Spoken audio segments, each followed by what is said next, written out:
Okay, so obviously very excited. Thank you for coming. This has been a process that started even before last year's signing date. We made offers in this class that we signed today before last year's signing date. When we got to town, decided who we're going to recruit, how we're going to recruit them.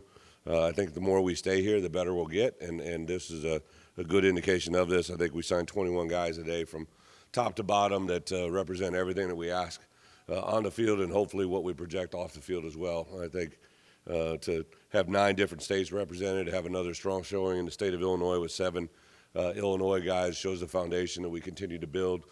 Not that I care about rankings and profiles, but I know from a statistical standpoint, the guys that we signed this year in the state of Illinois, we were competing against the best of the best, and not just within the Big Ten Conference, but also nationally. Last week we were on the road for about 2 straight solid weeks. The NCAA kind of changed the rule that we couldn't be out that first week of December, so really those 2 weeks were jam-packed with recruiting. When you become a bowl-eligible team, you also have the delicate balance of doing that, so it's really been fun to be really, really busy this time of year again, because last year we weren't. But it was important for me to recognize Caden Fagan as a guy that we, offered. We were the first to offer him, and a guy that we built a relationship with right away. His mom, Jen, is an incredible person. Their family. So last Saturday night it was our last night out on the road. He's going to be entering school in January, so he was the first to commit to us. So I wanted to be the last one in his home, and just the perseverance that he showed us to commit to us when he did, the leap of faith that he took at that time, a key turning point for him. I couldn't comment it on the time, but he actually came here and visited on the Sunday that Coach Underwood and the basketball team won a Big Ten championship, and he was in the moment. I remember meeting with him during the course of the game, actually in the basketball arena in State Farm, and just a smile on his face and the fact that he celebrated on the court for hours, I think we knew we were heading in the right direction. And then soon after that, he committed to us, and it's been a great ride ever since. I think we filled a lot of needs. I like the depth that we signed on the offensive line, kind of not just the numbers, but I think we signed a potential center in T.J. McMillan. I think we signed a dual guard tackle combo in Brandon Henderson, and then obviously Zach is a guy that, from a high school standpoint, I think represents what we want at the tackle position. I really like some of the progress that we've made at the defensive skill position in particular. I think safety, corner, a couple guys that could be a flex between the two positions. And then at linebacker, our one linebacker signee, true inside position, JoJo Hayden, has probably got as good of chance of becoming a national recruiter as any prospect I've ever signed. He's just incredibly gifted, a leader of young men, and is a guy that really got into not only his recruiting story, but all the others as well. So as soon as we had a player, a prospect on campus, he wanted to know how it was going. I'd receive texts from him all the time from day one till today on who we were going to have in the program. So just fun to get 2 kids out of East St. Louis is a really, really big deal for our program. First we've signed out of that school in a long time, and I think 2 good players that Coach Sunk, I know he felt really good about it, and excited to get him here. So, yes. Coach, what was the process kind of re-recruiting guys, especially on the defensive side, after you had some changes on the staff? Wasn't a problem. We kind of avoid that issue by the way we recruit. Actually, literally in my office, just because of the success that we had defensively. I knew at some point I'd lose Ryan, but I'm very well aware that our defensive coaches in general would be very popular people this year. So on official visits and whatnot, I talk about the stability and the accountability that Illinois has and the ability that I've had to hire good coaches. So I really think we avoided any issues. I mean, there was not one hiccup. Ocoee was a high school that was actually in Ryan's area, right? And there's a safety there and an outside linebacker. I lost a safety coach and an outside linebacker coach all in one day, or all in 1 week. So, if there wasn't an issue there, I kind of realized there wasn't going to be a problem overall. I know you talked about the way you have it set up, coordinators taking a step back, but as you talked about, Aaron's name came up a lot and how you built it. So how do you balance with him, just knowing he's really good at that side of it? Yeah, literally, Aaron and I. Got the job on a Tuesday, right? I think we were in Jackson. I told you, right? We took a walk that day, and then we were on a plane. Literally, every day that week, we were seeing defensive players. I knew that there was going to be transition that week, so I kind of wanted to be in that mode. So Aaron was with me. We went down to Florida, which is his area. So one of the things I said to him, I said, listen, as we go to move forward, right? Like it reminds me a lot when I was a young coordinator. You'd always been successful. You'd really been a big part of recruiting, but now we're going to need you more as a closer instead of an intro, right? So Aaron will be great on the back end of recruiting. I'll still have him in an area of Florida, just like we did with Ryan. Everybody in our program recruits a certain segment of Illinois, but now Aaron will be more of that finishing product, right? It is really driven out of in-season recruiting because during the bye weeks, a lot of times I don't let my coordinators go out. They stay and run practices while everybody else is out on the road. So that probably drives as much as anything. Do you find that the hiring with Barry either changed the market that you can go look at quarterbacks in or the specific skill set that Barry's looking for? I think not quarterbacks, but just in general wide receivers, right? Like the talent pool, the amount of receivers that we had interested in the program, and the level of guys that we were able to recruit, I think took a huge step forward. And that's a direct tribute to Barry and what we did offensively, but also to have a 75-catch receiver in Isaiah instead of a 25-catch. You know, I mean, it's a different wheelhouse. And then I think also obviously Coach McDonald and what he does at the wide receiver, what he's done, putting guys at the next level. You know, we did have a couple wide receivers that left our program in hopes of greener pastures, and nothing went well for them, right? So, like, I think that was a great way that our players can refer to that as well. How much more do you hope to add to this class? Yeah, a little bit of that is in flux. We have a couple of scholarships available. You know, just to be honest, I'll say the same thing to you guys that I say to our players. So when we have a team meeting in here and we have, like we did in the month of December, I would show the kids that we have coming to campus, right? And we had a certain number of high school players that were committed to us, as you guys know, in June and July. And then we kind of stayed true to that during the course of the fall. As I lose players, like we've had 3 or 4 players that have entered the portal, guys that are in their if they're in their second year and they haven't played, a lot of times it's a good indication that they may be moving. So we kind of thought those guys might be moving on. We use their scholarships to really now to help us out at lean positions. And then, you know, as guys move on, a guy like Spoon, right? So Spoon declares, so that automatically frees up one more at the corner position, right? Obviously, Sid was leaving. Chase, as he makes his decision, that could open up another one, boom, like that. So we kind of is a work in progress. The signing period allows us to sign the guys for the next 2 days. There's a couple things that are in play for us in that regard. But otherwise, for the most part, I think it would be mainly portals at the positions of need based on what we do before the game, but also after the game. I'm expecting to have some transition as well, and then see how everything plays out for Tommy and his ability to whether he can come back or not. What did you like about him a couple of years ago? Yeah. You know, as soon as I popped on his film, I'm not kidding, I really thought he reminded me of some old school running backs I saw. At first, I didn't realize how big he was. He looked big on film, and then the first time he came in my office, and I just was blown away with his size, his athleticism, his maturity. Jen and her family have raised an incredible young man that I know I say that, but I mean it. Like he's just got a little something to him that when he walks in the room, there's presence, his ability to communicate. He's not an overly outspoken young man, but when he speaks maturity-wise.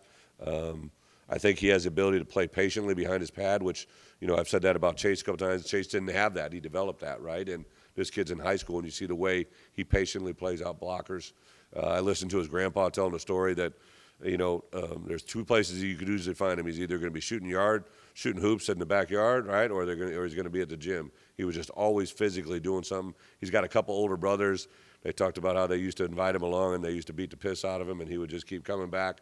And at some point, he was better than all of them, and they were like 5 years older than him. So I think this is a story that's been unfolding for a number of years. Special about maybe being from a small town close by that took to come here? Yeah, he's obviously from Arthur. I remember one of the first phone calls I got when I got here was still during the COVID process, and one of our lead fundraisers, Howard Milton, called me and said, "Hey, can we go down? Can you go with me? There's somebody that's buying a suite. I'd like to take you to lunch at Yoder's down in Arthur's. I understand that's your favorite plot, right?" So we went down there, and I love Illinois for a variety of reasons, but like when I walked into Yoder's, this is kind of the environment I grew up in, right? And I think we had ham salad on the salad bar, right, and a couple things of soup, and then it kind of made full sense. And then I remember I'm like, Arthur, I swear I've heard this town before, right? And then literally the next day we're having a recruiting meeting, and they're like, oh, this young running back, Caden Fagan, he's from Arthur, or from Allah High School. What's Allah stand for? And they tell me it's from Arthur, and it gives me the names. It's just something drew me to him right away. I told CP, I told her staff, I said, hey, for us to get good at Illinois, we got to start recruiting the best in the state of Illinois. And this kid had, obviously, Caden had Ohio State, Notre Dame, Michigan, Iowa, Wisconsin, like all the big ones around us. And for him to come full circle and grab us, that's a big deal. Share about quarterback, what you know with Tommy. Yeah. What you guys are doing with the transfer portal. Yeah, I think it's kind of been written about a little bit. We're still. I'm not saying it's sailed, but there's a hope that's out there that could get him back. But for us, we got to concentrate on the ones that we have. And I couldn't be happier with Tommy, the progress he made this year. I knew because of when we had Samari leave out, and obviously we signed Donovan. Donovan's the only quarterback we've ever signed here, right? Until today with Cal. We had Samari leave, had a couple other quarterbacks leave, and that was definitely, I think, the best situation for all involved. Have a couple walk-ons that have done a really nice job, but Ryan Johnson, who's been here for us, will be moving on. But we have some guys.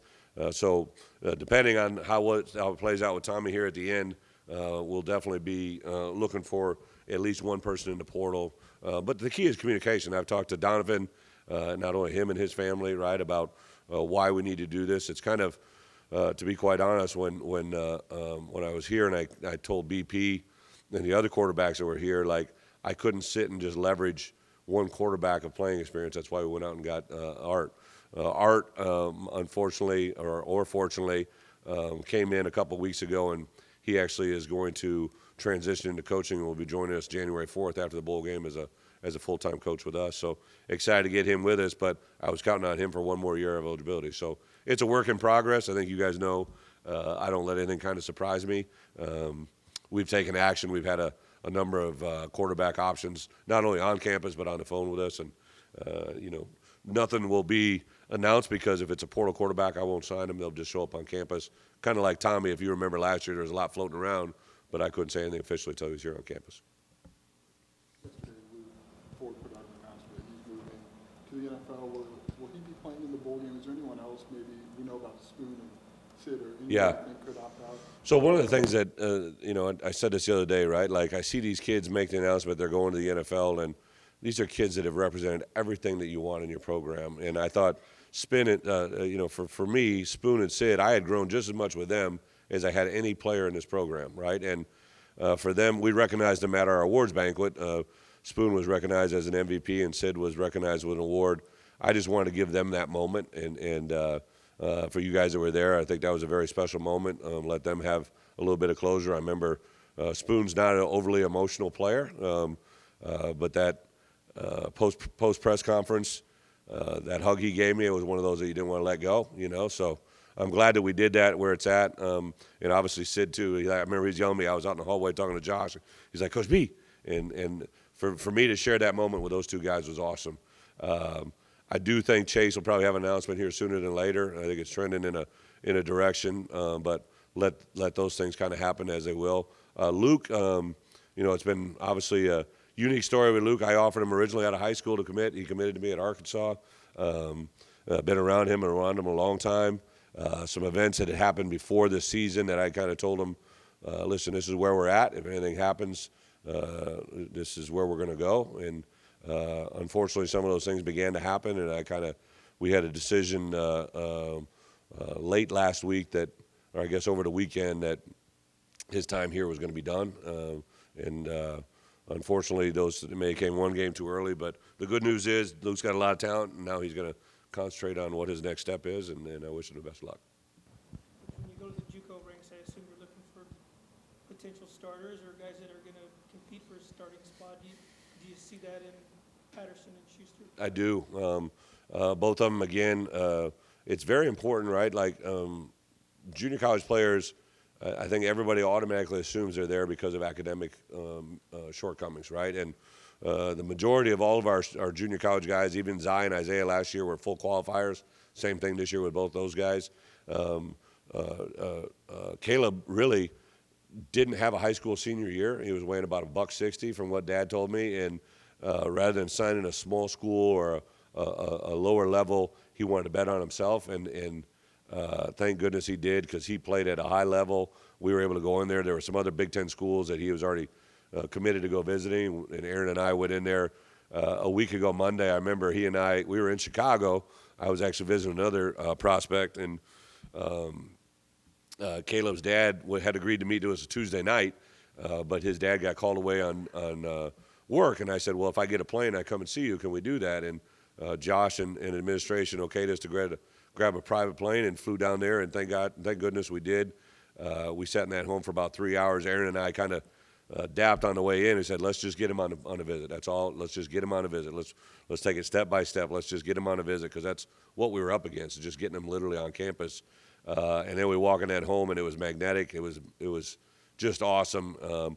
Got him to say yes to the visit the next day, and then came here, and then him and Taz was his host, and he absolutely loved Taz. All the DBs. We had another safety, or another player that will hopefully join us. Will join us. We can't name it because it's a transfer player, but he felt the energy, he felt the connection, and we're bringing Caleb in to give us immediate depth for sure. If he is a starter, that's what he'll earn. But I have every reason to believe that he'll be a very, very good player for us here. And Dez, a little bit different. Usually we go after junior college players that are going to join us in January, but when we saw his film and just saw what he could become, we thought no matter what, if he could get him in, even if it wasn't until June, we'd like to have him in our program. Yeah.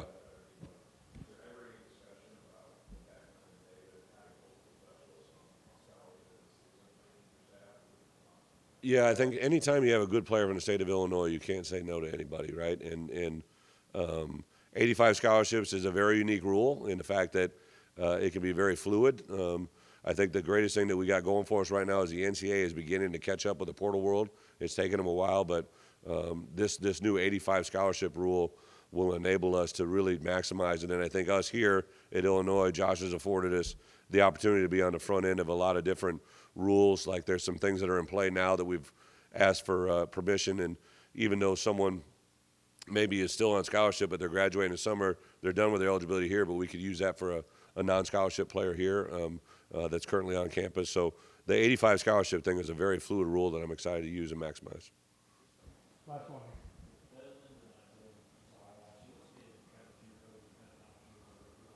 Well, I still prefer 100 times over to be in high school development. I make no bones about it. I mean, Ageski today at practice, Zach Barlev, Josh Kreutz, some of the young linemen in our program are continuing to get better. We just did not have the numbers, right? And you needed immediate impact. And I've been into junior colleges before, and a lot of those were prior relationships. And then what Bart and I discovered is because of different scenarios, the COVID world, like Isaiah Adams will return next year as probably one of the most highly rated players in our conference, definitely in our program, by the outside world, by the NFL world looking in. He's a really good player, and he really got here because of COVID, right? Like he was in a situation, he didn't have a school to go, he wrote a letter, like things unfolded, like his story is unbelievable, right? So I think we're at a very unique time in our lives where because of COVID, kids were under-recruited, and then if they were undersized or underdeveloped, that was just like another pro bono to it. So I don't know if it'll continue, but I do think in this new portal world, the area that's getting underlooked, right, is the JUCO world. And there's big bodies, intelligent kids that have very, very, like Zai was sitting there. Everybody thought he was a non-qualifier. Well, we found out we were the only school in the United States of America that found out he was a qualifier.